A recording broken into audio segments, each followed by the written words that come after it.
Well, let me ask you, and I think hopefully this like kind of reveals more about your mindset. It's like, you've been at 3 to 5,000 concurrents, you said, for the past 6 months. You're making great income, and I know those stats to be, I believe you're definitely in the top 0.01% of Twitch, probably the top 2 to 500 broadcasters easily. A big top 500 for top a while. 500. I'd say. So, why still get up at 4:30 in the morning?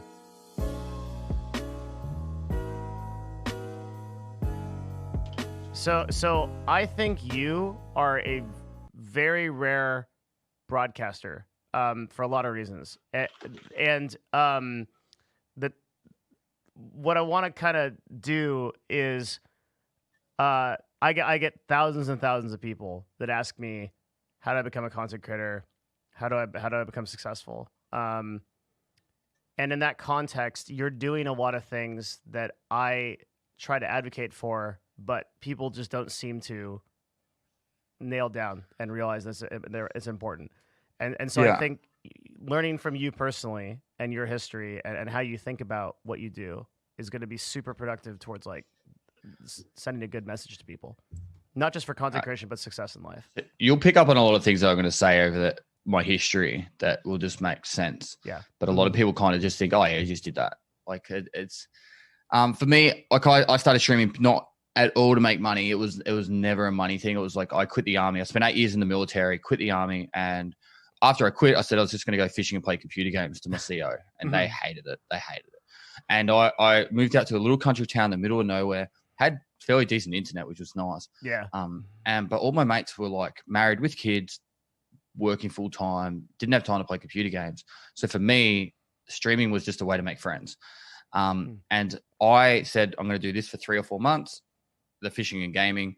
And then after that, I'm going to get a job, a real job, you know? Yeah. And then after about 2 months, I actually started realizing like people kind of enjoyed what I did. I wasn't really sitting on many viewers. I was sitting on like 5 to 10, but I learned a lot of just the basic, like how to stream. And I think it was a really good period for me because I'm a very hard worker. But during that time, I was like, yeah, sweet. So 3 months in, when it got to the 4th month, I actually went away for most of that month. I didn't stream at all. And I was away with my, at the time it was my fiance. And I said, I actually want to give this a crack. I want to go hard at streaming and see how we go. So we got back on the very last day of January, and I straight away went onto YouTube and was like, how to make a YouTube video. Really? And then, yeah. And so like you need like Adobe, and, you know, like I started watching these Adobe tutorials. And that day I taught myself Adobe. Like I spent the whole day teaching myself Adobe. Awesome. And my first YouTube video, like it was horrible. Like it's still up there. Yeah. But there was like 50 or 60 audio cuts for me talking. Like I do that whole video in one take now, the audio part at least. Yeah. You know, like, and so I taught myself Adobe, and the next day I put out a YouTube video, and I just started like really putting in a lot of time and effort to perfecting my craft, I guess. So I started streaming on a pretty solid schedule. I got at the same time I got a job as a part-time firefighter in a paid position, but it was one of those jobs where I could I go training once a week, and then every call out I had to go in. So it worked out well because it gave me a lot of freedom, but also a little bit of financial security on the side. And so then I started streaming very consistently. I picked a game that I was really passionate about, Escape from Tarkov. With this game, it was like the perfect streaming game. It still is. Yeah. There's downtime. There's time where it's like build up to action. There's the action part, and then there's the excitement after the action, like if you survive it. And it's very hard. A lot of people don't find it easy. So having the time to actually get really good at the game really helps as well. And so over the next, what is it, like 2 years from that point? It's not even been 2 years. It's 23 months. That's I've gone incredible. from 150 followers to I think 260 now. Yeah. 260,000, and what I would call is a really healthy stream. But I always focused, and I still do, on building a community over anything. A lot of people really focus on trying to make money. And I always spoke to my wife about this, and I'm pretty open about this stuff. I always thought, like, if you just build a really good community and stream, the money just comes anyway. So it's like, You don't have to like put sellout stuff all the time or do sellout streams. Earlier on, I did. I actually funded my entire setup via my streams. I had donation goals. I actually spoke about the other day. I had this donation goal, my very first donation goal. So it took me 5 months to get my first Twitch payment, which back then it was 60 days to get the payment to come out. Yeah. So it was 7 months to make $150 but I actually had cash donations up, and the first donation I wanted $400 for a new monitor, and it was actually 800 Australian. So it was 400 Australian donations to get the monitor. And I paid 400 of my own money that I had saved to buy this monitor. And I got the monitor. It was like 3 weeks later. My channel started blowing up. Unfortunately, my uncle passed away, and I had to head back to Victoria, which is a different state in Australia, to go to his funeral. And this is like when my channel started to blow up. And so I took all my computer and I was building YouTube videos back there, and I bumped the table and smashed the monitor.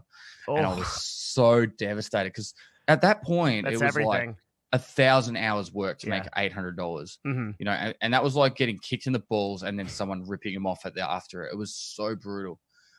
So I put it back in the box, sent it back under warranty, and it got it back replaced, which was amazing. Awesome. Yeah, it was amazing. But that was lucky. I was lucky for that. But from that point, I always had a notebook and pen next to my desk. I would try new ideas nearly every day, and if the idea worked, I would write it down. If someone made even the smallest comment, it was like, "Oh, your green screen's a little bit out." If I couldn't fix it right then, I'd just write "fix green screen." And at the end of each day, I would always try and fix stuff or improve on stuff. Fast forward probably 2 months from then, I became partner on Twitch. So I went from 5 concurrent to partner in about 4 months. And then, and I just kept growing from there. Yeah. So bunch of stuff. So, if it looks like I'm typing off to the sides because I'm taking notes. Go for it. Yeah. So bunch of stuff that you said here. First one that was really interesting. When you say you focused on building the community primarily, what does that mean to you? Sorry, how old are you? Do you mind me asking? No one knows, but I will type it to you right now. Right. In Discord. It doesn't make any difference. Yeah. You might understand more about than a lot of people, but there it is. I'm 33 years old. Okay. All right. I'm 33 years old. And when I quit the army, I was 30, and it's hard to make friends, man. Yeah. When you get older, like, honestly, you can't just go down to the pub and be like, "Hey, man, you want to like have a beer sometime?" Like, it doesn't work like that. Yeah. Like, it's and so for me, like I totally identified how hard it is to make friends. For me personally, even I'm fairly confident on camera. Even when I'm out in public, unless I'm controlling the situation, I actually just kind of sit back a lot. I'm not really the one that goes up and starts talking to everyone. So for me, I understand that. And so I try and build this place where it doesn't matter who you are, how old you are, what you look like, where you're from. If you just want to come and play computer games, you're cool here. And it's all based off your attitude. And my Discord has been really good with that. Like, I think 17, 18,000, 19,000 people on my Discord now. And awesome. And it's people just like I'll just quickly look. Right now there's about 40 people playing Tarkov in the voice channels. You know, like and like it's just people that out there to help enjoy Tarkov, and they're not judged off you know, your appearance or anything. It's just about having fun and that. And so I always say, like, if people come in the chat and they're like, "Oh, sorry, I can't sub," I'm like, "Dude, don't sub. I don't care." Like, it's like you hear if you talk, come in. You don't even have to talk. You just come here and just enjoy being a part of the group, and then you're a part of the community. You know, I've got followers that haven't subbed ever that have been following me for 18 months, and they're still part of the community. I don't like, it's why my chat will never be in sub only chat. I can't think of any reason why I would want my chat in sub only chat besides to avoid some TOS thing going on, just to quickly move on from that. And then, you know what I mean? Oh, like, totally, completely. Like, it just doesn't make sense. So when you said, I think you touched on something that I think is like a key to like success in everything in life, which is like you had this sort of internal process of review that you did for every one of your streams. And I'm really curious, did you watch your own streams for like go back and like watch your own tapes to see like what you're doing and like how you can improve? Well, I probably did a little bit, but not directly. Mm-hmm. So because I did highlight videos, guides, all that stuff on the YouTube side. Yeah. I would definitely be seeing a lot of the stuff from my streams, but I wouldn't actually go back and watch a full VOD or anything like that. Got it. Okay. If someone said something was wrong in the stream, yes. Then you would. Like, yeah. Yeah. Like I might write a timeline, a time of the actual, like on OBS, stream's been live 2 hours 30. I'd just write the note 2 hours 30. And then like say there was an audio issue or something then. Like that alone is something that I've talked to dozens of very successful people, and nobody does that. Nobody. Like I wouldn't just sit there and watch a full VOD though. Like if someone made a specific point, like this is going wrong every time you go into a grassy area or something. But you're going back and you're or actually in real time, you have like an active process of how to review what you're doing and how to improve it, which is like insanely cool. It's like really awesome. That and the one thing that I really want to nail on is like, so simultaneously when you started your stream or shortly after you started doing consistent YouTube uploads, right? Both. Okay, so you did them at the same time. Yeah. And you do YouTube, you edit all your own videos as well as do how many hours of broadcasting a week on average? I average about 55. 55 hours of broadcasting a week, and how many videos a week? I'd average 5. It's probably more, but 5 videos a week, 55 hours of broadcasting a week. You edit all of your own videos and you do all of your own streams. Yeah. Yeah. And so, but okay, to add to that, my wife quit her job in May to help because it's obviously just too much. And what was happening? My wife was trying to help out while working a full-time job. Yeah. So she'd like get to like some emails in the evenings and all that. And that's, it was like, it was helpful. But like my taxes were like all my bookwork account. So, like end of financial year in Australia is actually the 30th of June. So she quit her job just before then. And her first month was just getting our taxes and money in order so we could go to the account the next month, like all that kind of stuff.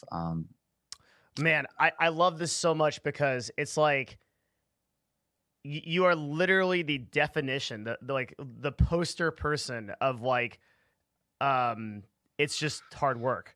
You know what I mean? Like you literally just like you can't point. It so happens. So many people that will say I'm the GOAT of Tarkov and the god of Tarkov and I'm the best player in Tarkov. Yeah. I'm not. I am 100% not the best player. No, I'm being serious, man. Like, I actually completely believe you. I am probably like maybe top 50. Like I might be like maybe, and that's out of like including the ones that don't stream. Like I might be like top 50. Yeah. But the thing is, I just know a lot. I just know a lot of about Tarkov. And for that, it's people can come to me for information. I've put myself in positions where when anyone wants to know something, they just seem to come to my channel and ask me, when it comes to Tarkov. So, I don't know if it works for every game, but I think if you can at least put yourself in a position where you're like always in the know, and I'm not talking like you got to get into the ear of the developers. I'm just saying like you always make sure you keep up with all the Twitter posts from everyone. You're always reading. I don't really read Reddit anymore, but you just stay in the loop. Yeah. And then people can be like, oh, well, what's the best gun to use right now, or the best ammunition, or where do I find this item? Then they know that you're a reliable source. And don't lie. If you don't know something, just say, I don't know. Yeah. It's so simple. Like it's not a secret. So, is there any kind of like, from a personality standpoint or just a feeling of your community that you think separates you from like other broadcasters? Because I think we're going to get into like, because the real story that people heard about you from was the like meteoric rise that you've had over the course of the last, it's really a few months, but especially last couple of weeks. I think that was on Twitch. Twitch will always probably think of me as I only got famous from that. Yeah, but I think all of that was ordained. Like, out of the Tarkov community, that's what people would think. Right. Yeah. Right. Which was great for me. Like as exposure, like my emails, there's so many emails I haven't touched. Yeah. Right. Like, so just for anyone out there, I'm actually moving to Europe in 2 days' time as well. So I'm trying to manage a lot of things at the moment. So, and my wife's pretty much bedridden because she's got a bad back at the moment and she doesn't even know she can come to Europe. So I'm actually doing all the administration side as well. So this is why, like, when I was messaging you, I was saying, like, there's chances I probably won't be able to make it just because I'm so busy. But super grateful you did. Yeah. Yeah, I like just meeting people and talking. I think it's part of streaming. Yeah. Question was things I did that. So with Twitch, and you said scatterbrain before. My brain's the same, man. It's actually a good for streaming because then that way you've always you're kind of all over the shop at the same time. Always interested. Yeah. Yeah. So people will probably always remember me as like outside of the Tarkov scene as he just got famous because of Twitch drops. But I worked really hard up until that point. I put myself in that position that when if something if Tarkov was to blow up, I would hopefully go with it. Yes. Yeah. And you did this through consistent content on YouTube. Do you have other platforms by the YouTube and Twitch? Do you do anything else? Just like Instagram. Do you do Instagram Twitter. clips? I don't have time. Like my brain just. So the way I was using it was actually before I go to the stream, I get up at 10 to 5. I'd go to the gym from 5 till 6, and I'd actually do a couple of stories between at the gym or before my stream. But long story short, I'm just flat out. Once we get to Europe, that stuff's going to be going crazy. I've actually started a second YouTube channel for vlogging. Wow. That's my wife's project, and we're going to be putting up a lot of YouTube videos on there for just our travels through Europe because we want to go to every country of Europe. So if anyone's out there and wants to have a beer with me, I'm going to be rocking up to every country, going to a pub. If you want to rock up and say hi, sweet. If not, I'm having a beer and a meal. It's that simple. And I did it the other night. I just went out in Adelaide at a pub. I said, all right, guys, I'm in this pub this time. If you want to say hello, and about 5 people rocked up. No so I was shit. Like, sick. Yeah. So that's awesome. And that's also pushing it towards being community. Like if you guys want to hang out, like it's kind of I just feel like I'm just a bloke that likes to hang out. Like I don't. We detracted from the topic. Sorry, the question. No, it is the topic, man. It's like what makes you unique, and you're telling people like it seems like this very personal connection with everyone you interact with. Yeah. It's fucking hard now, but I'm fine swearing on this, aren't I? Oh, 100%. Yeah, sweet. Yeah. It's hard now, but 100%. I do reply to every single DM on Discord and Instagram, and that Instagram's fallen a little bit behind because there's a lot on there. Yeah. But some people really open up and they just want an ear, and I get it. I'm ex-military. Like I know what it's like to be going through some shit times. I didn't do any time Middle East out there. People that want to know, but like I got mates that just they've gone through tough times, and it's just always good to have someone to just to talk to and vent. My hair's like sticking up, but it's whatever. Didn't notice. It's fine. Even just to vent, and people just want to people will break up, have a split with their missus and that, and they'll just man, this is shit. I'm like, fuck, dude. Just let it all out. Just verbally diarrhea it to me, and I'll just listen. A lot of people just don't take the time just to listen. For sure, man. Yeah. When it comes to your mindset about this, you did did a thing originally that a lot. So most people, I think they just start a stream and they sit down, they start playing a game, and they kind of wait to see what happens. But you did this in it's like some spec ops targeted effort, right? Like you went in, you're like, I'm doing YouTube, I'm doing Twitch. Very quickly, I realized two things. One, discoverability on Twitch is absolutely atrocious, and I slam Twitch for this all the time, the partner managers and that, because that arguing that point doesn't affect me at all. Like I am now discoverable because I'm at the top of the page, yes, or close to. So it's easy for me. But if you're just starting out in Escape from Tarkov now, and all you do is stream, you've got no chance. I'm saying it right now. You've got probably a 1 in, I don't know, 50,000. You need to be either hosted or be mates with someone, or just you do everything perfect and slowly you build up traction quick enough to get ahead of people. But the other one was I actually noticed there was a real lapse of guides for Escape from Tarkov. And there was one guy, Deadly Slob. I'm actually mates with him now. He's actually a really cool dude. But he was the only one putting out guides, and he was putting out guides that were 20, 30 minutes long, which were really detailed. But you and me are just tell me what I need to know. Yeah. And that's what most people are like these days. So I was I don't want to make money on YouTube. It's all about getting to the point, information out quickly, timeline stamps. Like my minutes watch isn't an important thing to me. Just get the point out there, and then people will be like, yeah, this guy just wants to let you know what's to go. So, all right, you go into a guide. You're like, where is this item in the game? You click the timeline link, go straight to the timeline link for it. Bam, they've got it. All right, cool. I can close the video now, and people respected that. Total dude in chat says, "Did you see Twitch's tweet that day? We want to follow new channel suggestions. They can't even find new streamers on their own platform." That's great. So, but like, what was like the mindset? Because you decided not just to be like a casual Twitch streamer. You were like, I'm also going to do YouTube and I'm going to do guide content, which I think is one of the best pieces of advice that there is if you're trying to become a content creator. Finding out how you can provide value on that game. So if you're going to do guides, particularly if the game's got already a lot of guides, pick a topic. I've told so many people this, now a few people have done it well. Pick a topic and become the subject matter expert at that topic. Yeah. So one guy, his name's No Food After Midnight. He's all over the ammunition of the game. Like, because in Tarkov, there's like a lot of variables like velocity, penetration, damage, all that kind of stuff. And he has like the most epic spreadsheet on it, right? And it's got like so much detail. And so he does really good information on that, and he's the expert on that. When people go, "Oh, what ammo I should use?" I'm like, "This is what I use, but talk to this guy if you want to know more." Yeah.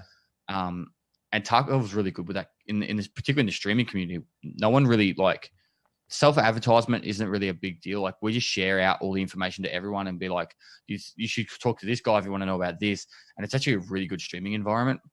It's not very toxic between the content creators at all. That's obviously. Huh. Sometimes banter between content creators. Yeah, but sure, but that's it's like very, it's very, content. very few. Like people will be like my game name at the moment is Veritas Bad, and the guy's name's Veritas that streams Tarkov. Yeah, you know, and everyone's like, "Oh, did you see what Pestily said about him?" And I'll go into his chat, but they don't know he's my mate. You know, like right. So, but like I'll just say he's shit at the game all the time, and people are like, "Oh my god." But like in Fortnite, if like, you know, if, I don't know, Tim the Tatman and Ninja said something about each other, it's like front page, like streamers reloaded. Yeah. Did you see what Tim the Tatman? Let's get right into the news. Like, it's just like people write like PhD theses on like the rivalries between like Dr. Disrespect and like, you know, whoever. And like, it's all like, they all just talk offline, right? There's not that many people at the top of the pyramid. You can have fun with it. If you just all mates, you just have fun with it and chat, love it. Like, I can't have any. I don't have any witty examples at the top of my head, but someone will say something, and I'm like, I don't know, and I'll just make a joke about Veritas or one of the other streamers. Yeah, and people will love it. And I have a bit of this going on with a broadcaster named Mizkif, where we go back and forth, and then I know exactly what you mean. It's just like for me, it's like I like to make fun of a lot of the people that don't do the things that like you and I do, which are like sound business practices to run a broadcast, and like XQC and Mizkif, who are literally just like floating brains piloting themselves through space with absolutely no direction, but getting like 15,000 viewers anyway. like you know what I mean? So like I have that same kind of back and forth. I totally know what you mean. Yeah, actually, so one of my mods is in chat, but a perfect example, right, was Veritas bought a $6,000 guitar on eBay. Yeah, and it was a fake guitar. So I told everyone that I actually was the eBay account that sold it to him, and everyone believed it. Of course. And wait, like a fake guitar, like it didn't show up, or like it was like it showed up, but it wasn't. It was meant to be like a Fender or some shit, and it was like a rip-off version. And so I said I sold it to him. I said I've been building this scam now for 3 months. I'm going to make a video out of it. You made a whole plan. And people were like, they couldn't believe. Like I didn't do it, but like. And they was like, "You're going to give his money back?" I'm like, "No, it's my money now." And they're like, "What? How dare you do that?" So that's great. And then they like make threads about it, post on Reddit, all this stuff. Oh yeah, like it's fun. Do you have any like habits that you would point to that make you particularly successful, especially in terms of like self-discipline? Like I know you said military, but I feel like there's got to be like some way you're thinking about this different. That's probably the biggest habit I could point out is I always write down either on my phone or on a piece of paper every idea I have, no matter what it is. It could be the stupidest idea, but some of those stupid ideas have either this sounds really wrong, but either made me a lot of money or got me a lot of growth. Yeah. Because at the end of the day, like I got to pay the bills. Like I'm fine now, but when I was starting out, like it was such a silly idea. But it was like, what if I had people pay me to kill myself in the game? Wait, is that a thing? Yeah, I started it. It's cool. How does that work? I literally had a grenade on me the entire time in my container. Yeah. And if someone donated $6.66, I'd blow myself up. Is it called Order 66? Chat saying it is. That's cold amazing. Mod. Oh man. And like as soon as within about a week or two, people started everyone doing it over Tarkov. But for me, early on, that simple idea, because people could punish me, like they love punishing broadcasters. Yes, it's right. That simple idea helped me pay for my computer. That's awesome. And I had a more. Do you still have this? No, because it would have to be like $600 now. Yeah, but that's what I was thinking. Is like you just do like a $600. So with the charity side of things, I'm actually thinking about bringing it back for sure a few days a week. But the problem with that, like I had to keep raising the price. $6.66 at the start was perfect. Eventually, I had one person to sit there all day, just like 40 times. And like everyone's like, "Oh, you're making like $40 an hour, killing yourself." I'm like, "Yeah, but it's fucking boring." Like, yeah, you and then start getting somewhere, and then somebody's like, and then you try and make content, and you can't because as soon as you kill a group of people, you're killing yourself because they blow you up. So for me, I took it away eventually for the fact that I'd rather have good quality content coming out, and then kind of like how I was talking about earlier, you make the content and then the money comes with it. Yeah, that makes sense. A lot of people think it's the opposite. They're like, okay, how can I make a ton of money off of this? And sometimes there's nothing wrong with it, but I think some people stunt their growth by going too far down the sellout side of things. They get to the point where they're like, say, between 70 and let's go 400 viewers, and they're like, sweet, I can now make money. Yeah. And they can. Good on them. But like, the more viewers you get, it's almost like the concurrent viewership that you have is about the same amount of subs you have. At least with my channel. So if I'm holding higher, so like you should be at like about 2x. Sometimes this takes time to catch up. You may be growing so fast that maybe because normally it should be about 2x your concurrent viewership. So if you have like at least for me, about 800 subs. Yeah, so at least for me, particularly at the moment, I usually hold about. So I've been sitting around the 3,000 to 5,000 concurrent now for 6 months, and that's about where I've been sitting with subs. And that's a really healthy living for sure. Yeah. And we'll go a little bit off track, but and that's where about 2 months ago I sat down with the wife and I said, let's do some good with the money next year.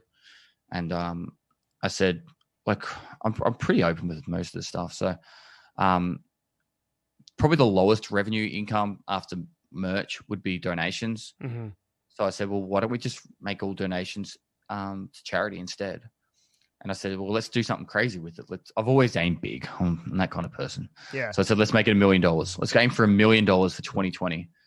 And I think we're at 87,000 now. Holy shit. In 14 days. Yeah. It's like we haven't even started. I was looking at the date. It's like, 13 days in. 14 over there because you guys are on the ahead of time. Yeah. And I'm going to contribute each month to that as well. And I'm going to do big sellout streams for the charity. But it's actually a really amazing charity. I spent all of yesterday afternoon filming with them and talking to them at the actual hospital. What is it? Starlight Children's Foundation. They don't receive any government funding, so they're all private funding. And what they do is they have games rooms and entertainment rooms in the hospitals, all the pediatric hospitals and major hospitals in Australia. There are Starlight America, Canada, and the UK, but they're funded individually for their own countries. Mm-hmm.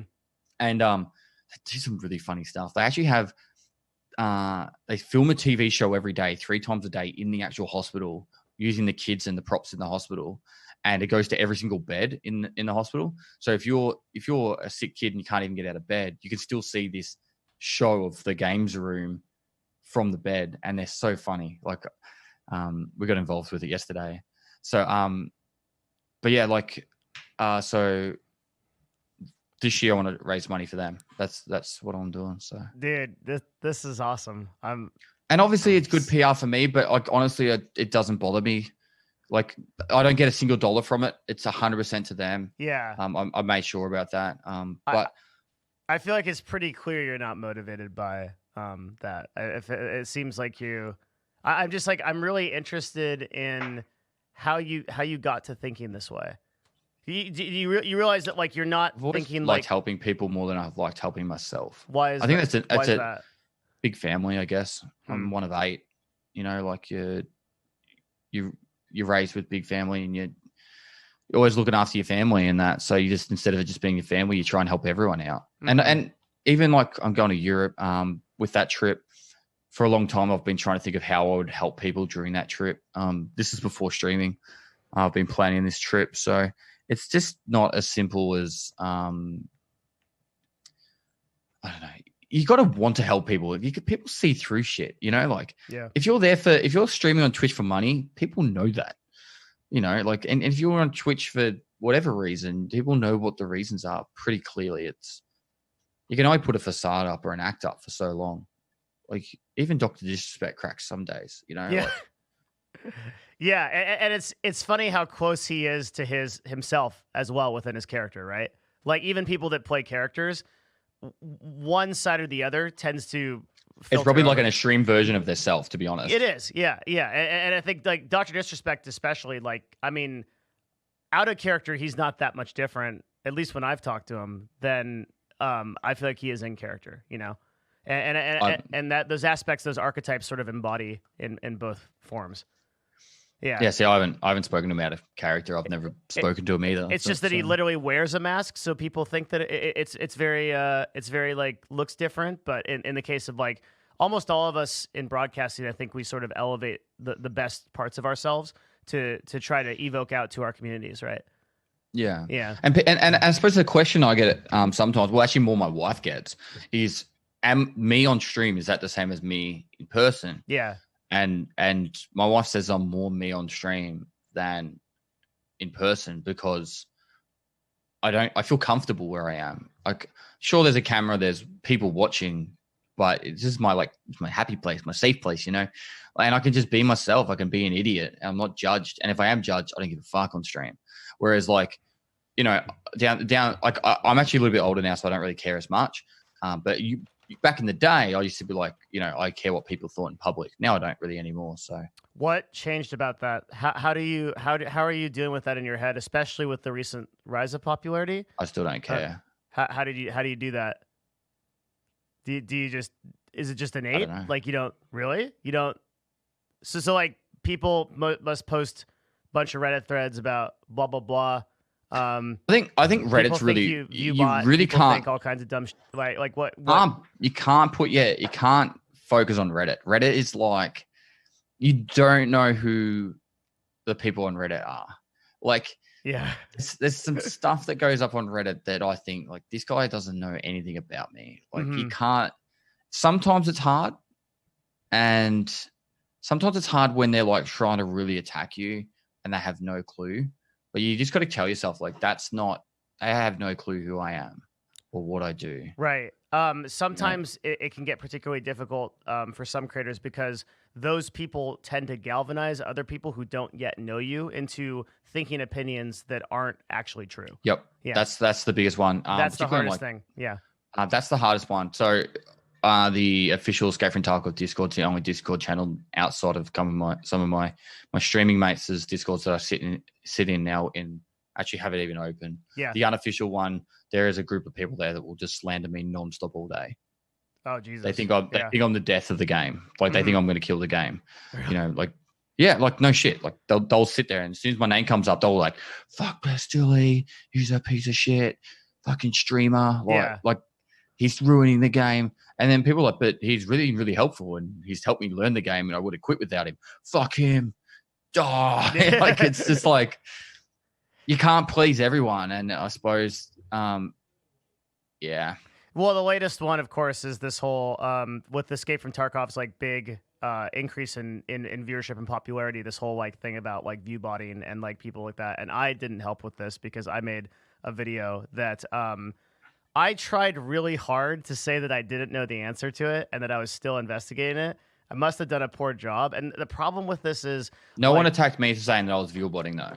I tried really hard to put you in the. But there was definitely right people there. talk to me about it. Yeah. So no one said that. Devin Nash said you were viewer botting.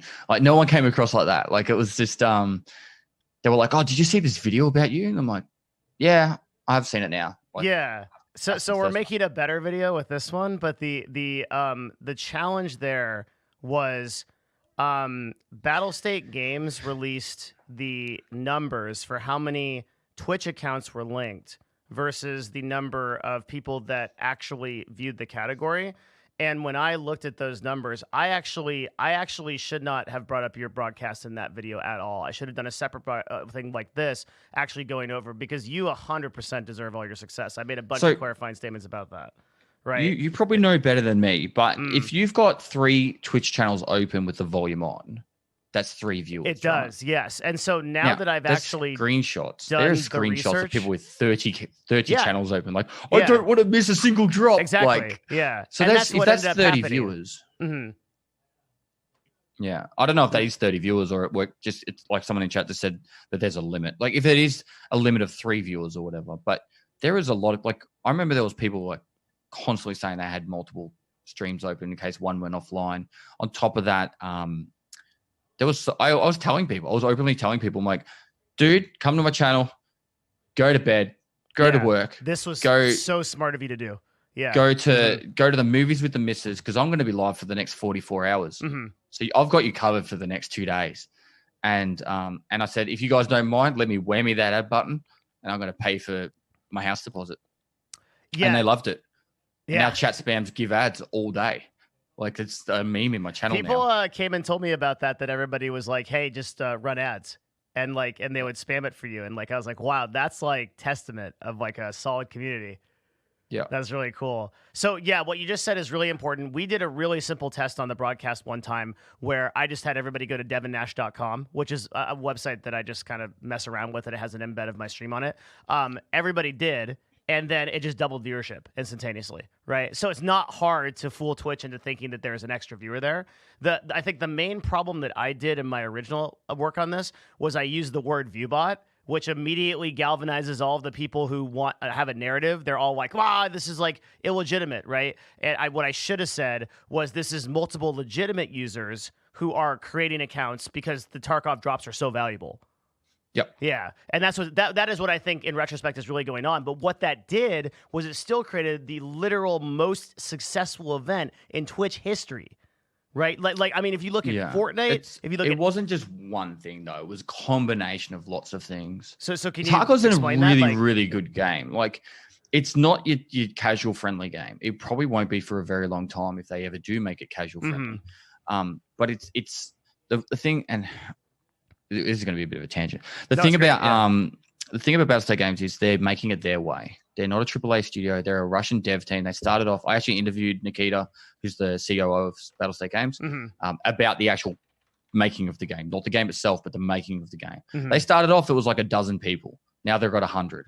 You know, and they're like, they've built this company for this game, and they're doing it their way. And sometimes it takes them 9 months to put out a patch, but and every time they put out a patch, it's a pretty awesome patch. And they're always really pushing it to be the best game in their mind, and they're not giving a fuck about other people's opinions. So the biggest controversy at the moment is about the whole there's no female playable characters, and I read about that. There was one of the people part of the dev team like 3 years ago made a statement that was inappropriate, but it doesn't matter because Battlestate Games want to make the game their way, and they don't want to have female playable characters. There won't be female playable characters. And I'm openly happy to say it. If a game wants to make a game their certain way, they should make it their way. That's how it should be. If they want to have rideable unicorns, they should have rideable unicorns. And game developers should always do it in their vision. Because otherwise you get games coming out that are just, like copy pastas of the last one. Yeah. Or you get like Battlefield 5 and then people are like, why are there female like people on the front line in Or the World game War. just has no soul, no substance. I play a game, the Hardcore Path of Exile. I'm a huge Yeah, Path I of love Exile. Path of Exile. Yeah, I'm like I have like 2,000 hours in this game. I'm going nuts on every league, and it's a very similar rubric, right? You've got a very old studio. They've been Triple making G is probably the best development team in the world. I'm not even bullshitting. I love you, dude. Yeah, I love them so much, and it's the same mindset, right? It's like, look, we don't care. Like, we're gonna make the game we want to make, and it's like it's not gonna be, and it's like. Hardcore is like, okay, like I messed up, I got one shot, well, I'm dead. That's it. Like there's my 70 hours, you know, like you know, and I love that. You know, it's so authentic, and I think that the more that I look into Tarkov, the more that I realize it's a game of that caliber, right? Because this game for me, it totally escaped my vision. Like I wasn't aware of it, like in this on the level that I think I should have been. Why do you think Tarkov is so different in this way, and like that's getting it this unbelievable success now? The unbelievable success is probably a snowball effect of like popularity. Mm-hmm. But the game is at its core a really good game. They've had bad press in the past. It's so be it. Yeah. But the game is carrying it. Like the game will carry the studio. If they take ages to make this game, the game will still carry it. Like they could pretty much slap a 1.0 on the game right now, and it'll still be better than the majority of games out right now. Are they still calling this a beta? It is still a beta. It's an alpha. It should be an alpha, man. Really? Yeah. What's not even okay? Back in my day. They've been making it for 4 years. Back in my day, like a beta was like the final game, but they were doing the final bug testing. Yeah, and alpha when it was still being made. There's still like heaps of content to still go into the game. And yeah, there's still like massive amounts of content to still go into the game, and then it should be. I guess we're the same, because I think of it alpha as like you've got like shapes on the screen, and you're like it's like you're like digging around and shit. Like but it seems like Tarkov is a fully playable game. Like it's definitely a fully playable game. Yeah. There's like it's easy. How many hours do you have on it now? Probably about. I can prove 4,500, but there's stuff I do off stream. Yeah, so call it. Well, you do YouTube, so at least 5,000. Right. Yeah, I'd say over 5,000. So you have 5K in an alpha. I mean, that's got to be a pretty good game, and there's got to be a lot to do, right? It's like, but at least when I grew up, and people ask me like, how do you play this game so much? And like, when I grew up, I got a stick and a ball, and I got told to come back in when it's dark. Oh my god! Right, so I'd go outside. That's such a boomer story, dude. It's true though, man. Like, I got kicked outside. Like I lived out in the country, so it was like I had a push bike, and I'd go ride around to my mate's house. We'd ride around the countryside and just like be idiots and do what we got up to. But you know, and then we just had to find our own fun. Yeah. And now, like when I'm a bit older, it's like, well, now I'm playing Tarkov. I make my own fun. Whereas a lot of people these days, like, you have to give me the fun to have. You know, like you can't make a creative idea to. I do lots of random stuff. I've done. Like there's like bosses in the game. I've killed the boss with every gun in the game. Like stuff like that, which is just pointless, but it's content. It's fun. For me, that's fun. They actually just added a new task to kill the same boss 100 times. Mm-hmm. And that's what like it's almost like a race between like Shroud, me, and a few other content creators. And to my understanding, I was the second person to finish it. But I did it during that big week, 44 hours straight. I just farmed this one guy. And everyone's like, you should play a different map. I'm like, no, I have someone to kill. I have to do this. This is my mission. So yeah, though Tarkov's definitely this game that I wish other developers would actually start focusing on their vision more, particularly the bigger developers, because you could make really great games. Yeah, if you just decide to do something, or actually not even, if you just follow a risk. Yes, yeah, if you just follow a vision. You know, Jedi Fallen Order, I think, was a really great game, and I think it's because they actually just like kind of stepped back from Respawn, and they were like, hey, you know, you can make because the original game wasn't going to have Jedi. They're like, people don't like Jedi anymore. They didn't like Rey. They don't like Jedi. You know, and like then Jedi Fallen Order was like, well, we think we can make it work, and they're like, okay. And, you know, like when you take the executives out of it and like a lot of the bureaucracy and stuff, it's just like we just want to make a game. Like going back to grinding gear games, it's just like it's such a passion project, right? People just love doing it, and you can tell. For me, did you watch ExileCon? No, a little bit. Little bit. Like the like I mean, you watched it enough to probably instantly know. Like contrast that against your average BlizzCon. Yeah. And it's like the difference between the people passion and now, project yeah. and a money Oh event. yeah, it's like you can feel the emotion in Chris's voice, like where he's You know, the like, coolest thing about XLCon, like I didn't go, but I would have loved to, yeah, is they actually had like I can't remember the exact word of it, but you had to like they had like a card game where you had to like go around and find the different people. yeah, you in had the to thing. fight. Well, they'd have like stats on their t-shirts. Yeah, and and you you'd had to have fight all the fight. staff members. Yeah, But the thing was, the last boss was the shaper, lead dev, was Chris. Yeah, and so like it was like the final day, and he's just got like this line of people out the building, like of just trying, like people that wanted to battle him. yeah. It's just like, but that's a passion project. That Exactly. shows where, and I think that works with streams as well, man. Like if you're passionate about your stream and you like hard working is some of it, but you also have to be a little bit creative. Like you can't just be like, I'm just going to work 70-hour weeks and I'll be successful. There is a bit of personality and creativity behind it. Well, let me ask you, like, and I think hopefully this like kind of reveals more about your mindset. It's like, you know, you've been at 3,000 to 5,000 concurrents, you said, for the past 6 months.